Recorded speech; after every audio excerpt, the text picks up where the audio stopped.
Bismillah. Assalamualaikum warahmatullahi wabarakatuh.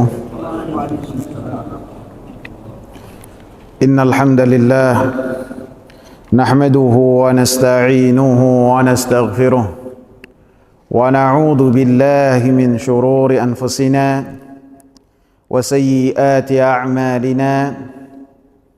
Man yahdihillahu fala mudilla lahu ومن يضلل فلا هادي له أشهد أن لا إله إلا الله وأشهد أن محمدا عبده ورسوله اللهم صل وسلم وبارك على نبينا محمد وعلى آله وصحبه ومن اتبع بهداه إلى يوم القيامة. Wa ba'd.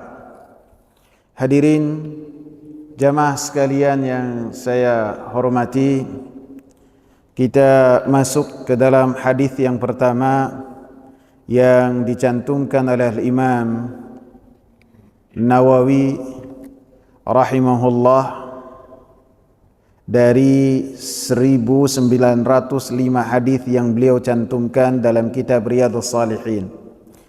Wa an Amiril Mu'minin Abi Hafs Umar bin Al-Khattab radhiyallahu anhu, Umar ibn Al-Khattab ibn Nufail ibn Abdul Uzza ibn Riyah ibn Abdullah ibn Qurt ibn Razah ibn Adi ibn Ka'ab ibn Lu'ay ibn Ghalib Al-Qurashi Al-Adawi radhiyallahu anhu.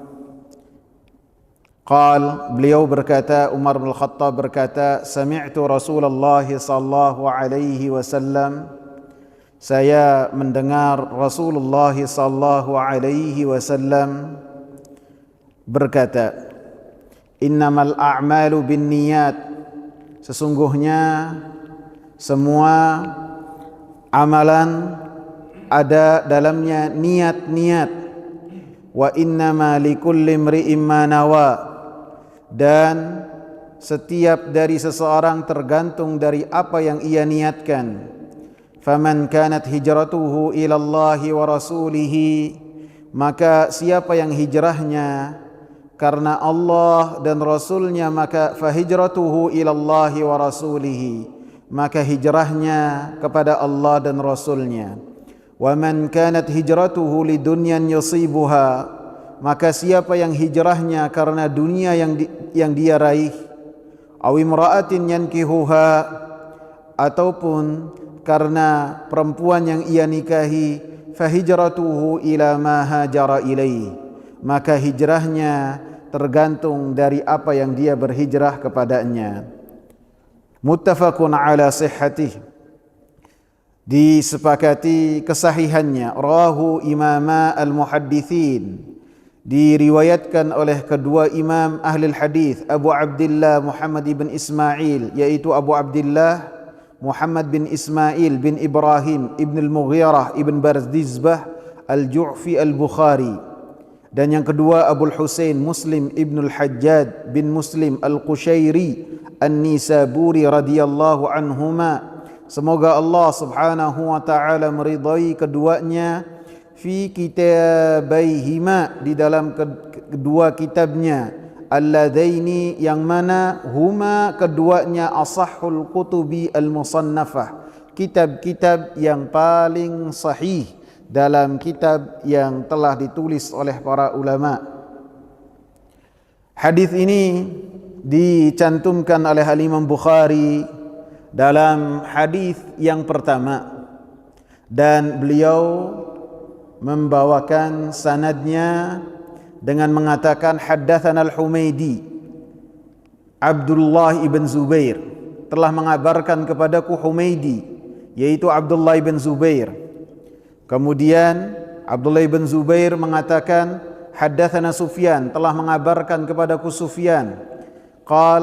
Sufyan berkata haddatsana Yahya, telah mengabarkan kepadaku Yahya ibn Sa'id Al-Ansari, dan Yahya bin Sa'id berkata akhbarani Muhammad ibn Ibrahim, telah mengabarkan kepadaku Muhammad ibn Ibrahim At-Taimi, Dan Muhammad ibn Ibrahim berkata, saya telah mendengar Alqamah ibn Waqqas Al-Laythi, dan Alqamah ibn Waqqas Al-Laythi mengatakan, saya mendengar Umar bin Khattab radhiyallahu anhu dan beliau berkata di atas mimbar.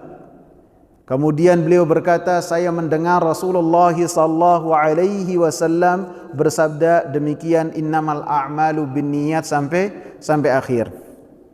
Keunikan sanad ini, keunikan perawi yang dicantumkan, bahwasanya Umar bin Khattab radhiyallahu anhu ketika meriwayatkan hadis ini seperti yang disebutkan oleh Alqamah ibn Waqqas, beliau mendengar ketika Umar bin Khattab radhiyallahu anhu berkhutbah.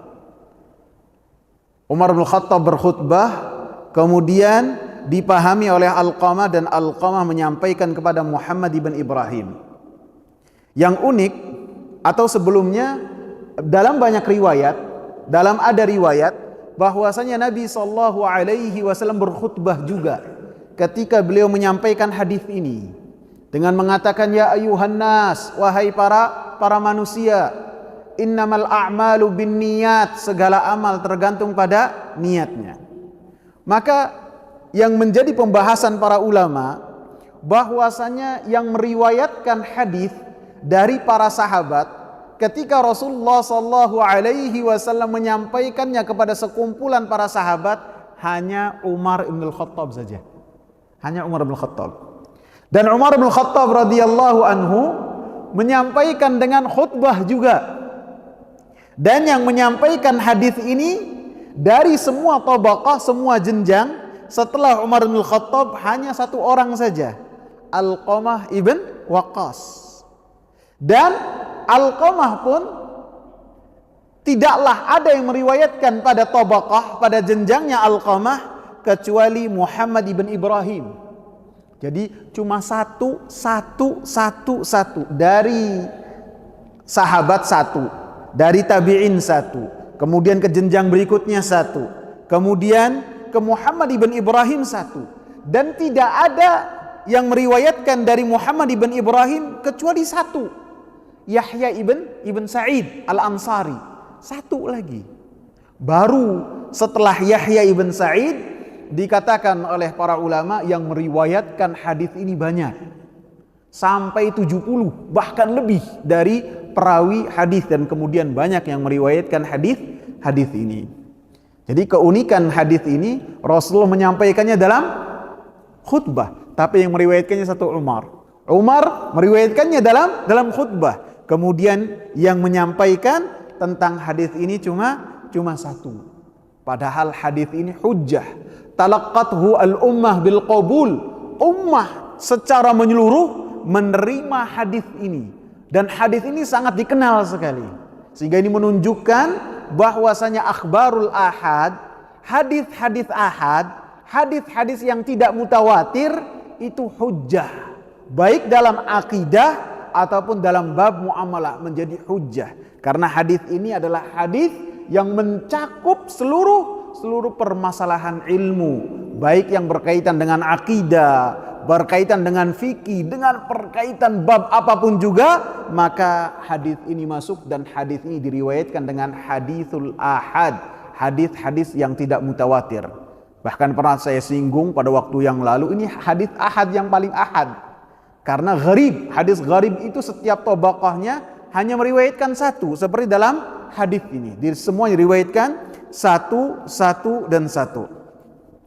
Kemudian kedudukan hadis ini sangatlah luar biasa sekali. Para ulama sangat memuji hadis ini.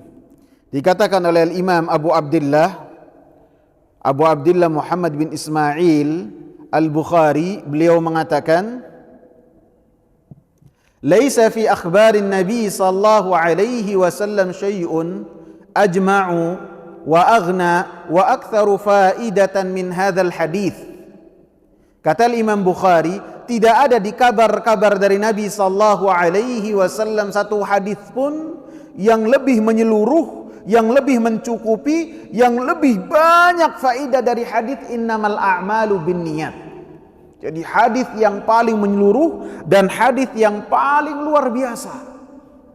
Bahkan para ulama mengkategorikan hadis ini sebagai thuluthul ilm, sepertiga dari ilmu. Pernyataan bahwasanya hadis innamal a'malu binniyat termasuk sepertiga ilmu diriwayatkan, disebutkan oleh Abdurrahman ibn Mahdi, disebutkan oleh Imam Syafi'i, disebutkan oleh Imam Ahmad ibn Hanbal, disebutkan oleh Ali al-Madini, disebutkan oleh Imam Abu Dawud, disebutkan oleh Imam Tirmidzi, disebutkan oleh Imam Darqutni, dan disebutkan oleh Imam Hamzah al-Kinani. Mereka semuanya keenam ulama ini menyebutkan bahwasanya hadis innamal a'malu binniyat adalah thuluthul ilm, sepertiga dari ilmu atau sepertiga dari agama. Jadi kalau ilmu agama itu dibagi menjadi tiga, maka sepertiga yang pertama adalah hadis ini, innamal a'malu binniyat. Sepertiga yang kedua apa? Sepertiga yang kedua kesempurnaan dari hadis ini, yaitu hadis Aisyah radhiyallahu anha, man amila amalan laisa alaihi amruna fahuwa rad. Siapa yang beramal dengan satu amalan yang tidak ada contohnya dari kami, maka ditolak. Karena kesempurnaan hadis innamal a'malu binniyat. Hadis innamal a'malu binniyat ini timbangan batin seseorang antara dia dengan Allah Subhanahu wa taala. Amalannya diterima itu tergantung dari amalan yang ada di hatinya. Untuk Allah Subhanahu wa taala ataukah tidak? Ketika yang berkaitan dengan hati, yang mengetahuinya hanya Allah Subhanahu wa taala. Adapun timbangan lahiriah seseorang, amalan seseorang diterima ataukah tidak, tergantung dari man amila amalan laisa alaihi amruna fahuwa raddun. Siapa yang beramal dengan satu amalan yang tidak ada contohnya dari kami, kata Rasulullah sallallahu alaihi wasallam, maka amalannya ditolak. Yakni ketika beramal harus sesuai dengan apa yang telah dicontohkan oleh Rasulullah sallallahu alaihi wasallam. Bagaimana Rasulullah sallallahu alaihi wasallam salat ketika seorang akan salat? Ketika seseorang mau mengambil air wudu, maka melihat bagaimana Rasulullah sallallahu alaihi wasallam berwudu. Kata Rasulullah sallallahu alaihi wasallam ketika beliau selesai salat, ketika beliau selesai berwudu, beliau mengatakan apa? Man zada ala hadza faqad zalama wa ta'adda. Barang siapa dia mengambil air wudu melebihi dari apa yang telah dilakukan oleh saya, kata Rasulullah sallallahu alaihi wasallam, beliau membasuh 3 kali, ada kurang kalau 3 kali, harus 5 kali membasuh tangan misalnya. Ada yang misalnya mencuci kaki tidak cukup sampai mata kaki, sampai mana? Sampai paha misalnya. Kurang kalau sampai mata kaki. Maka kata Rasulullah yang demikian tidak diterima walaupun ikhlas. Rasulullah katakan faqad zalam, orang yang melakukan seperti ini dia telah melakukan kezaliman. Wa ta'adda, dia telah melampaui batas. Anggota wudu telah ditentukan misalnya, telah ditentukan bagian mana saja yang telah dia harus dia basuh, harus dia cuci, harus dia usap. Akan tapi kemudian dia menambahkan. Ketika mengusap kepala tidak cukup sampai sini, akan tapi sampai leher diusap. Maka kata Rasulullah ta'adda, dia telah melampaui batas. Dan Rasulullah kata wa asa'a, dan orang-orang seperti ini telah melakukan perbuatan jelek walaupun dia ikhlas. Hadis yang ketiga yang dengannya menyempurnakan ilmu agama adalah hadis Nu'man ibn Bashir yang Rasulullah sallallahu alaihi wasallam katakan, innal halala bayyinun wa innal harama bayyinun. Sungguhnya kata Rasulullah sallallahu alaihi wasallam, yang halal itu jelas dan yang halal jelas, yang haram itu jelas. Semuanya jelas, dijelaskan oleh Allah dan Rasulnya. Kemudian Al-Imam Abdurrahman ibn Mahdi pun mengatakan ketika beliau membahas tentang hadis ini, beliau mengatakan, hadzal hadits yadkhulu fi 30 baban minal ilmi. Hadis ini membahas atau masuk ke dalam 30 bab dari perkara-perkara ilmu. Al-Imam Syafi'i beliau mengatakan bahwasanya hadis ini masuk ke dalam 70 baban, masuk ke dalam 70 pembahasan ilmu. Dikatakan oleh Al-Imam Abdurrahman Ibn Mahdi, beliau mengatakan yanbaghi an yuj'ala hadzal haditsu ra'sa kulli bab. Hadis ini seyogianya dijadikan di setiap awal dari bab, dari pembahasan ilmu, sehingga mengingatkan kepada seseorang yang belajar dan yang mengajar untuk senantiasa ikhlas mengharapkan apa yang ada di sisi Allah Subhanahu wa taala. Rasulullah sallallahu alaihi wasallam mengatakan innamal a'malu binniyat. Sesungguhnya amalan itu pastinya ada niat-niatnya. Tidak mungkin seseorang beramal tidak memiliki niat. Haruslah seseorang itu ketika beramal pasti ada niatnya. Apa keinginannya? Apa maksud dari amalan yang telah dia lakukan? Sehingga sebagian ulama mengatakan apabila Allah Subhanahu wa taala membebani kita untuk melakukan satu amalan tanpa niat, maka ini termasuk membebani sesuatu yang tidak mungkin kita lakukan. Karena mau kemana saja kita pasti memiliki tujuan, memiliki maksud. Tujuan dan maksud itu adalah niat. Maka Rasulullah sallallahu alaihi wasallam katakan amalan-amalan itu pasti ada niatnya. Wa innama likulli imri'in ma nawa. Dan sesungguhnya setiap orang akan mendapatkan dari ganjaran amalannya itu tergantung dari apa yang dia niatkan. Apa yang dia niatkan dengan apa yang dia lakukan, maka ganjarannya itu akan mendapatkan dari amalan yang dia lakukan tergantung dari niatnya. Apabila seseorang ketika melakukan satu amalan mengharapkan apa yang ada di sisi Allah Subhanahu wa taala, mengharapkan keselamatan di akhirat kelak, maka dia akan mendapatkan apa yang dia niatkan. Sebaliknya, ketika seseorang beramal dengan satu amalan mengharapkan dunia, maka dunia tersebut bisa dia raih dengan apa yang ia amalkan dan bisa juga tidak dia raih. Ketika beramal ingin dia mendapatkan sanjungan, pujian, maka bisa dia dapatkan hal tersebut. Maka dari potongan hadis wa innama likulli imri'in ma nawa ada anjuran yang sangat dalam untuk senantiasa kita ikhlas dalam beramal kepada Allah Subhanahu wa taala. Sehingga ketika seorang beramal, amalannya diterima oleh Allah Subhanahu wa taala. Dan dalam banyak ayat pun Allah Subhanahu wa taala menyebutkan hal yang demikian. Seperti dalam surat Al-Isra ayat 18. Allah Subhanahu wa taala katakan, "Man kana yuridul ajilata ajjalna lahu fiha ma nasha'u liman nurid." Siapa yang dia mengharapkan sesuatu yang cepat, yaitu dunia, maka kami akan berikan kepadanya apa yang kami kehendaki dan dengan siapa yang kami kehendaki. Artinya ketika seseorang beramal dengan amalan yang dia dengannya mengharapkan dunia, maka terkadang Allah Subhanahu wa taala berikan kepadanya sesuai dengan kehendak Allah Subhanahu wa taala. Ada orang ketika beramal mengharapkan dunia, terkadang Allah berikan dunianya. Terkadang Allah Subhanahu wa taala berikan sedikit. Bahkan terkadang Allah Subhanahu wa taala tidak memberikan apapun kepada orang tersebut.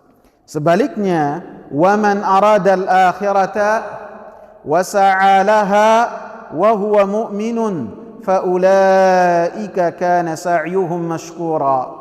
Siapa yang dia itu mengharapkan keselamatan di kampung akhirat kelak, wasa'alaha, dia beriman dan dia berusaha untuk mendapatkan keselamatan di kampung akhirat kelak dengan beramal dengan amal yang saleh, dengan dia berupaya untuk bertakwa kepada Allah Subhanahu wa taala.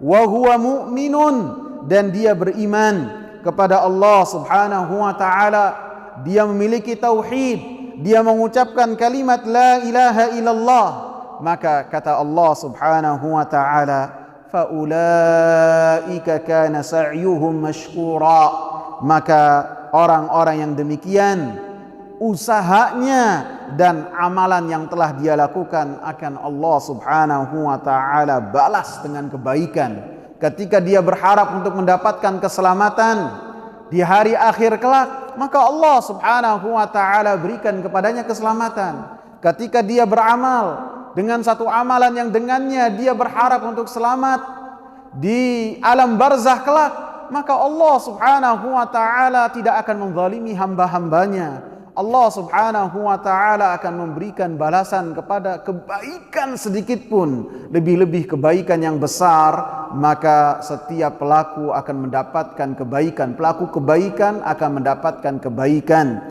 dari apa yang dia lakukan, dan Allah Subhanahu wa taala tidak menzalimi hamba-hambanya sedikit pun. Wa innama likulli imri'in ma nawa, dan setiap amalan, setiap seseorang akan mendapatkan dari apa yang dia amalkan. Artinya ganjaran yang ia dapatkan berupa catatan kebaikan tergantung dari apa yang dia niatkan. Dan seperti yang saya sebutkan pada pertemuan yang lalu, niat seseorang yang ada di hati, kemudian seseorang beramal dengan amal saleh, maka niat yang ada di hati berupa ikhlas kepada Allah Subhanahu wa taala bisa jadi akan menjadikan amalan ringan, amalan kecil di mata manusia menjadi amalan yang besar di sisi Allah Subhanahu wa taala.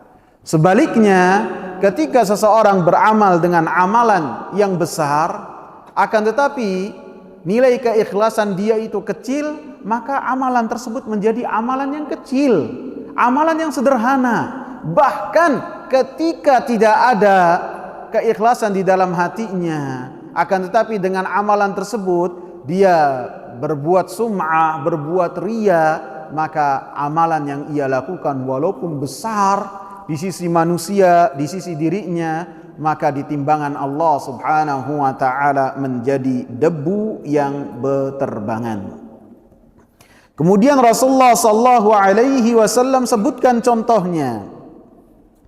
Faman kanat hijratuhu ila Allah wa rasulih, fa hijratuhu ila Allah wa rasulih. Maka siapa yang hijrahnya karena Allah dan Rasulnya, maka hijrahnya karena Allah dan Rasulnya. Wa man kanat hijratuhu lidunyan yusibuha aw imra'atin yankihuha fahijratuhu ila ma hajara ilaih.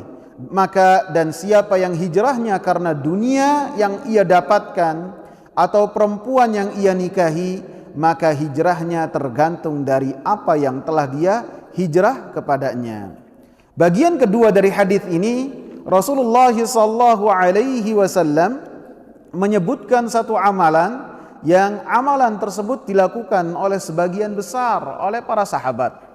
Karena para sahabat termasuk Rasulullah sallallahu alaihi wasallam ketika mereka tidak mampu untuk menegakkan agama mereka di kota Mekah, lebih-lebih setelah Abu Talib wafat, setelah Khadijah wafat, maka gangguan orang-orang Quraisy kepada Rasulullah sallallahu alaihi wasallam dan kepada para sahabat semakin menjadi-jadi, sehingga beberapa kali Rasulullah sallallahu alaihi wasallam memerintahkan untuk hijrah. Yang pertama kemana? Ke Habasyah, ke Ethiopia. Sebagian para sahabat, diantaranya Utsman ibn Affan, antara 10-12 melakukan perjalanan menyeberangi laut ke Habasyah, Ethiopia.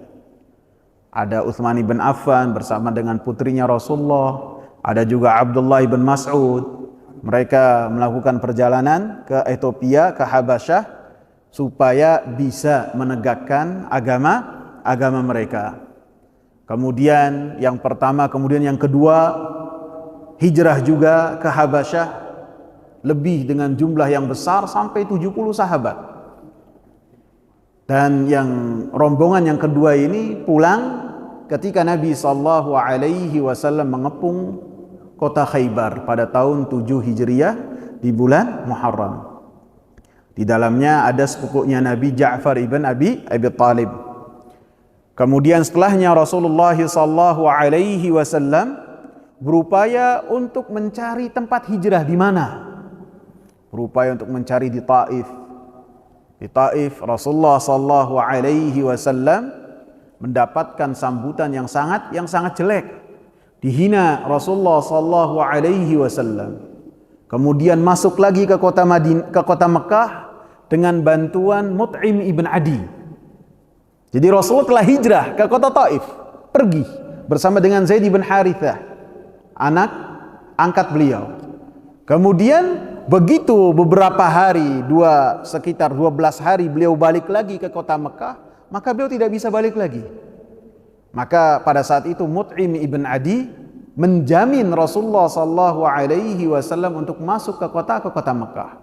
Mut'im bersama dengan kerabat-kerabatnya. Dia memakai baju perang, kemudian memerintahkan Nabi yang pada saat itu ada di Gua Thawr untuk turun. Begitu Rasulullah tawaf, maka Mut'im ibn Adi bersama dengan kerabat-kerabatnya siap dengan pedang terhunus. Siapa yang berani mengusik Muhammad ada di kota Mekah, maka langsung berhubungan dengan pedang yang ada di tangan Mut'im ibn Adi. Dan jasa Mut'im ibn Adi ini dikenang oleh Rasulullah.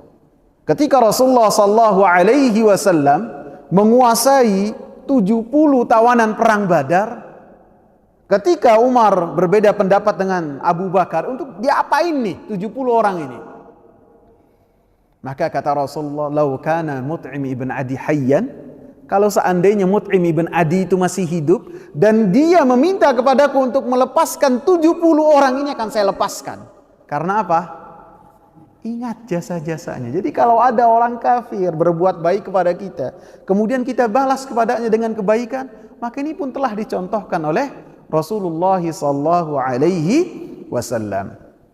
Kemudian yang ketiga adalah hijrah ke kota Madinah. Ke kota Madinah, tentu dari Mekah ke kota Madinah, dan ini adalah amalan yang besar.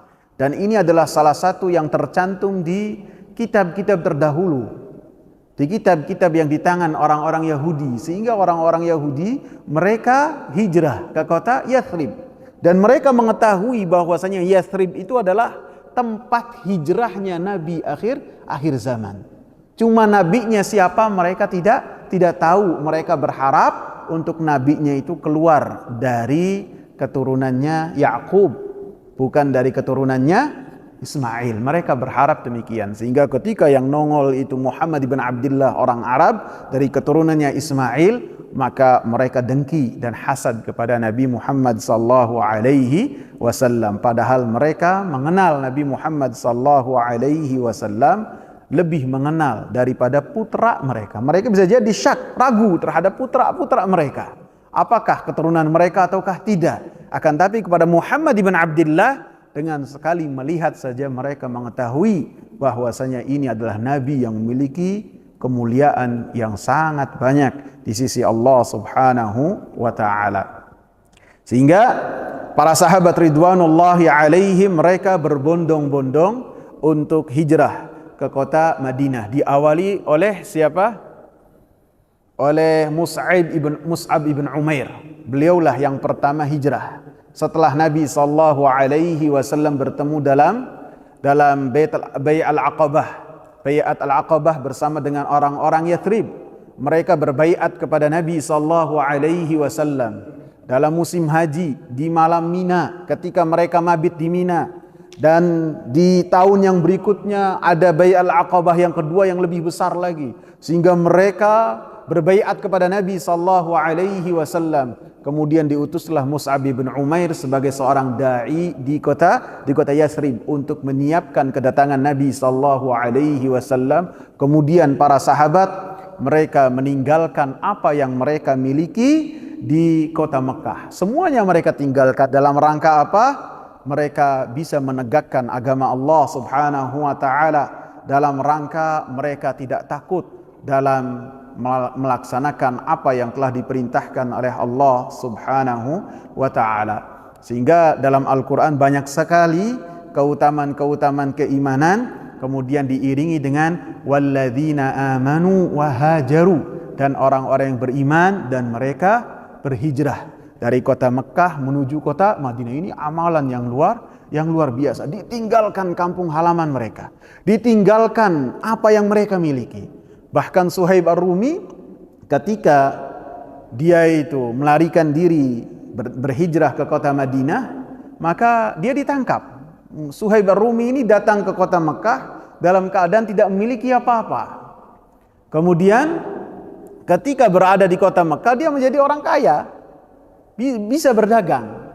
Maka begitu ditangkap oleh orang-orang Mekah ketika dia melarikan diri ke kota Madinah, maka kata Suhaib Ar-Rumi, mau enggak kalau saya kabarkan kepada kalian satu hal yang di dalamnya ada persimpanan uang saya. Mereka langsung mau. Ya, di mana?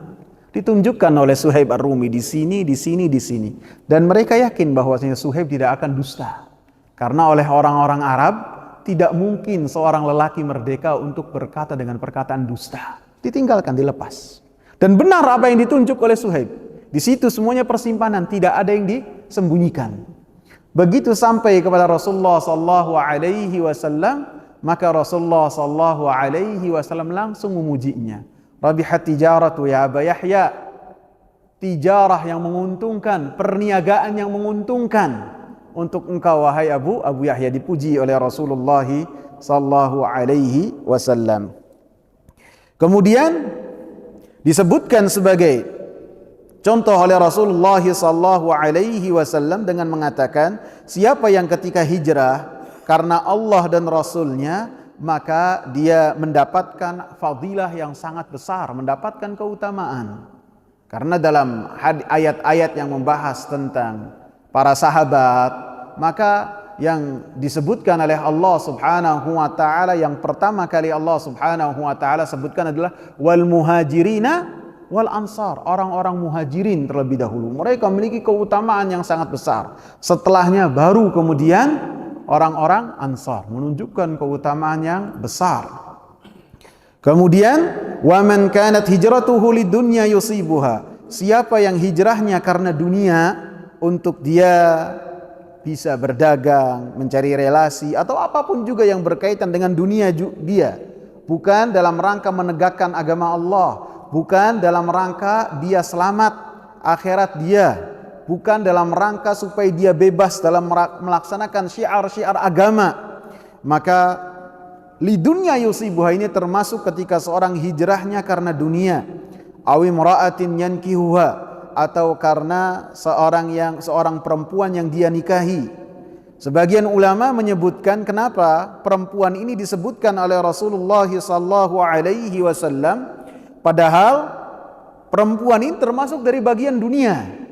Rasulullah katakan siapa yang dia itu berhijrah karena dunia dan perempuan, kenapa tidak mencukupkan saja terhadap dunia, padahal perempuan itu bagian dari dunia. Disebutkan para ulama mengatakan ada seorang laki-laki yang dia ini hijrah ke kota Madinah bukan karena Allah dan Rasulnya, akan tapi tujuan utamanya adalah karena dia ingin menikahi Ummu Qais. Maka orang yang hijrah ini dijuluki oleh para sahabat sebagai muhajir Ummu Qais. Ada yang mengatakan demikian, walaupun untuk mengaitkan dengan hadis ini membutuhkan dalil. Ada juga yang mengatakan bahwasanya disebutkan perempuan setelah dunia ini berkesesuaian dengan hadis Rasulullah sallallahu alaihi wasallam, "Ma taraktu fitnatan hiya adarru 'ala ar-rijali minan nisa." Kata Rasulullah, tidaklah ada satu fitnah yang lebih besar bagi perempuan bagi lelaki kecuali perempuan. Jadi ketika perempuan ini disebutkan oleh Rasulullah sallallahu alaihi wasallam setelah dunia, menunjukkan fitnahnya perempuan ini dalam perkara-perkara dunia ini sangatlah besar, sehingga Rasulullah sallallahu alaihi wasallam menyebutkan fahijratuhu ila ma hajara ilaih, maka hijrahnya itu kepada yang dia hijrah kepadanya. Saya artikan secara tekstual, yang hijrahnya itu kepada apa yang dia hijrahnya, supaya antum paham. Di dalam potongan yang pertama, dalam misal yang perumpamaan yang Rasulullah sebutkan, Rasulullah menyebutkan kembali, siapa yang hijrah karena Allah dan Rasulnya, maka hijrahnya karena kepada siapa? Kepada Allah dan Rasulnya. Rasulullah sebut. Akan tetapi ketika berkaitan dengan dunia dan berkaitan dengan perempuan selain Allah dan Rasulnya, maka Rasulullah sallallahu alaihi wasallam tidak mengulangnya. Menunjukkan apa? Menunjukkan bahwasanya dua perkara ini, ketika seseorang beribadah kemudian menginginkan dua hal ini, maka dua hal tersebut adalah dua hal yang sangat hina dan tidak layak seseorang beribadah kepada Allah Subhanahu wa taala dalam menginginkan itu semua. Pelajaran-pelajaran yang bisa kita ambil dari hadis ini. Masih berapa lama?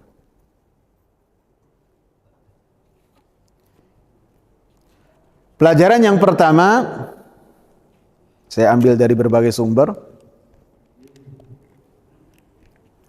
Yang pertama, tidak boleh seseorang melakukan satu amalan sampai dia mengetahui hukumnya. Karena di dalam hal tersebut, ketika dia mengetahui hukumnya, maka dia ketika melakukan satu amalan tidak mungkin akan kosong dari niat. Artinya ketika seorang akan beramal, maka amalan yang dia lakukan itu harus dia ketahui apa hukumnya. Apakah hal ini termasuk perkara-perkara dunia ataukah perkara-perkara ibadah.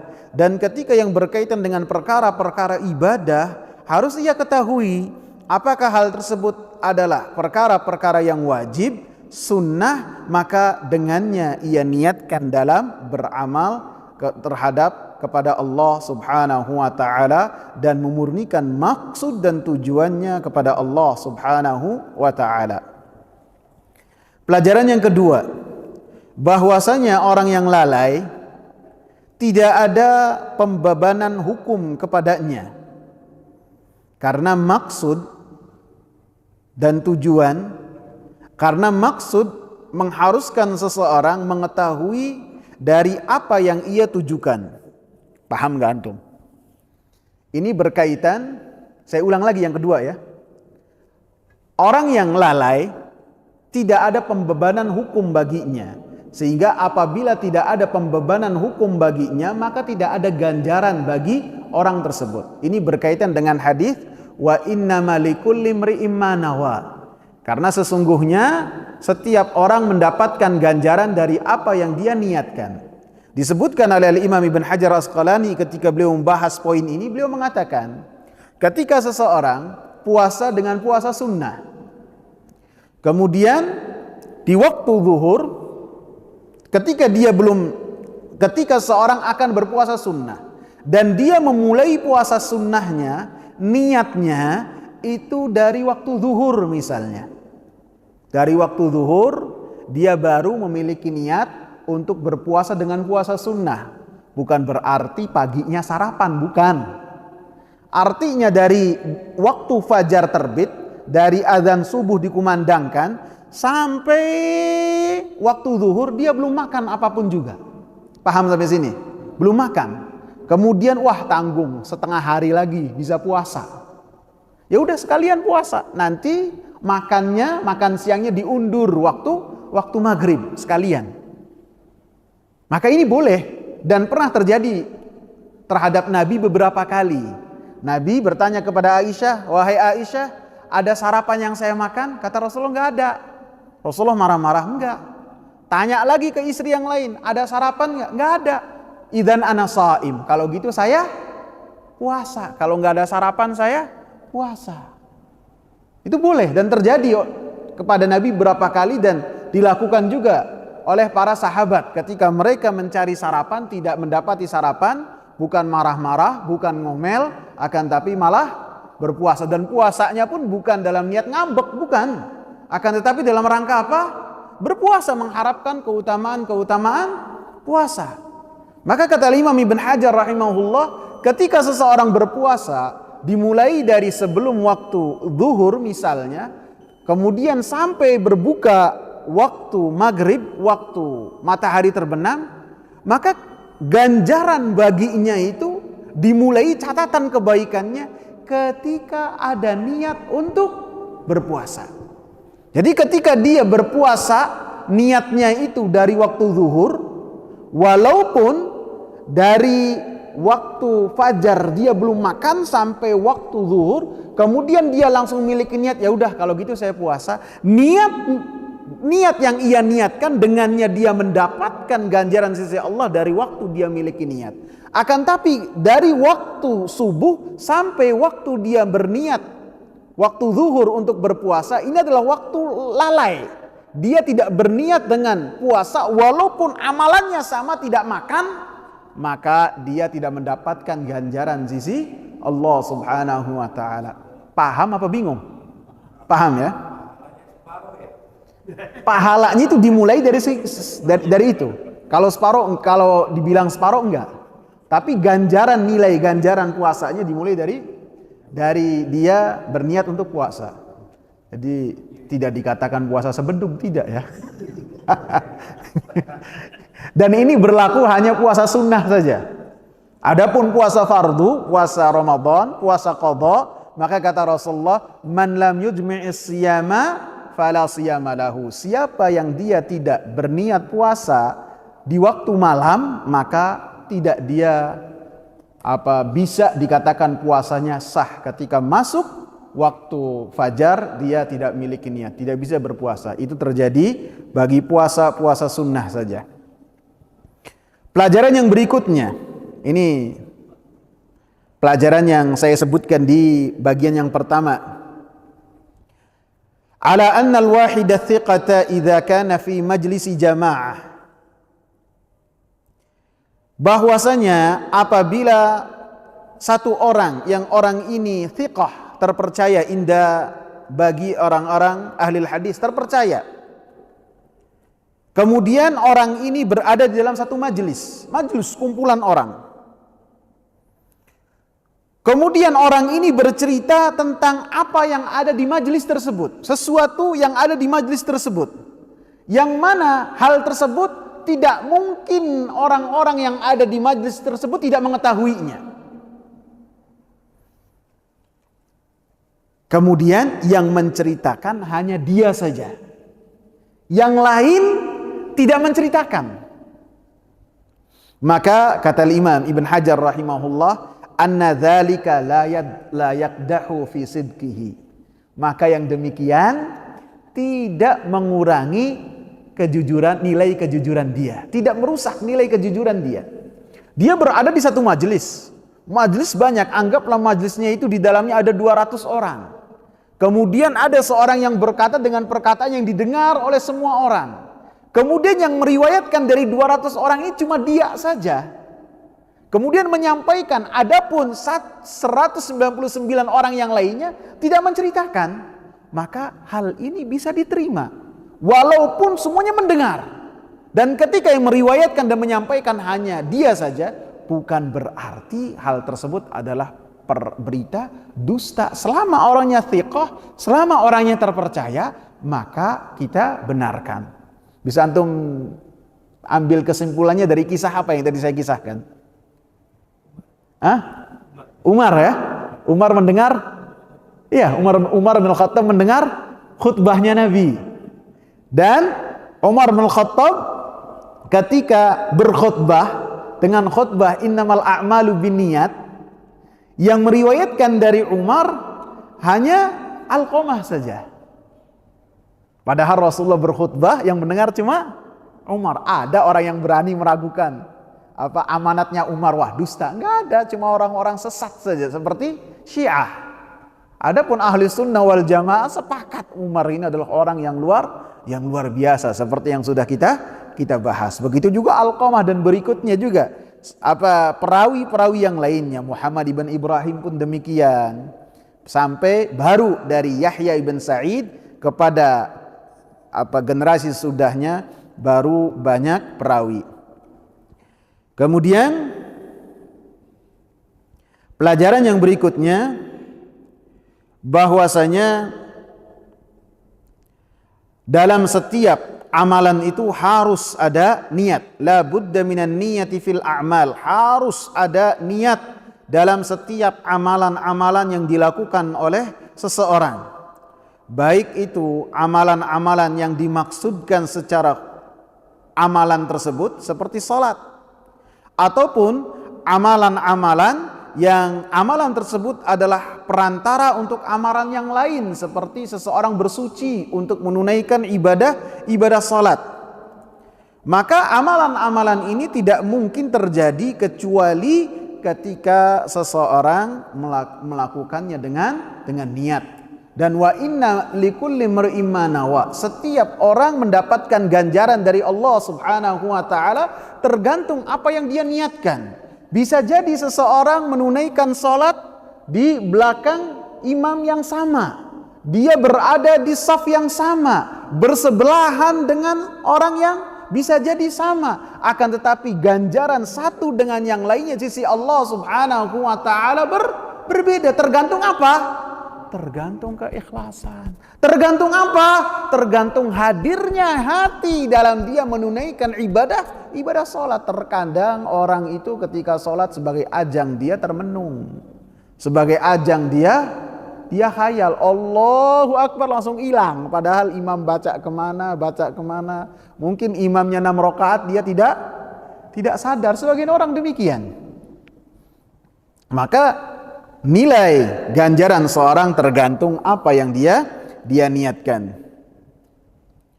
Pelajaran yang berikutnya bahwasanya amal-amal saleh haruslah dengan niat-niat yang saleh.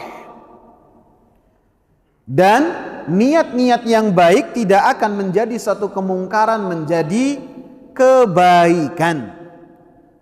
Tidak mungkin seseorang melakukan perkara munkar. Munkar itu sesuatu yang dilarang oleh Allah dan Rasulnya, dan dianggap sesuatu yang jelek juga oleh akal yang sehat yang sesuai dengan fitrah. Kemudian ketika seorang melakukannya dengan niat baik, kemudian dia mengatakan perkara yang mungkar ini menjadi suatu yang nilainya ibadah sisi Allah Subhanahu wa taala tidak bisa.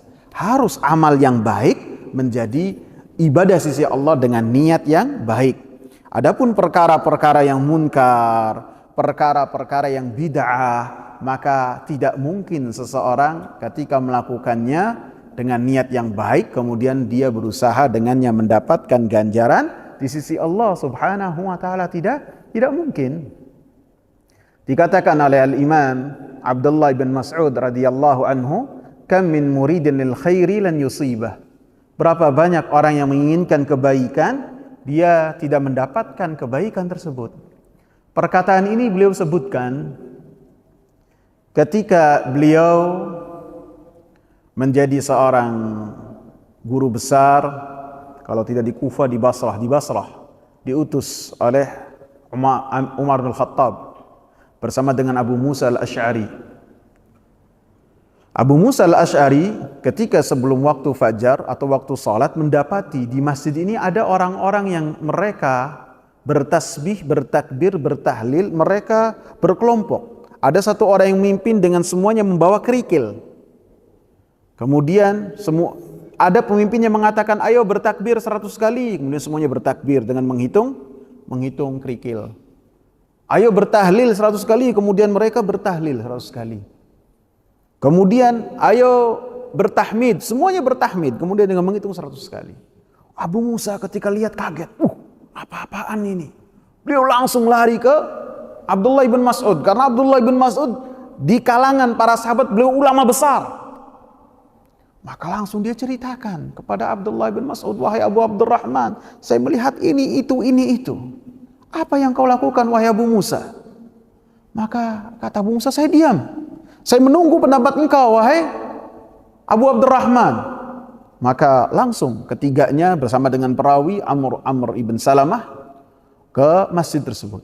Begitu Abdullah bin Mas'ud melihat apa yang mereka lakukan, marah Abdullah bin Mas'ud. Marah, apa yang kalian lakukan? Apa yang kalian lakukan? Maka pelaku tersebut mengatakan, saya melakukan kebaikan. Bertahlil 100 kali, menghitung. Saya dengan kerikil-kerikil ini menghitung kebaikan-kebaikan yang kami lakukan. Maka kata Abdullah bin Mas'ud, uddu sayyiatikum. Kalian hitung kejelekan-kejelekan kalian.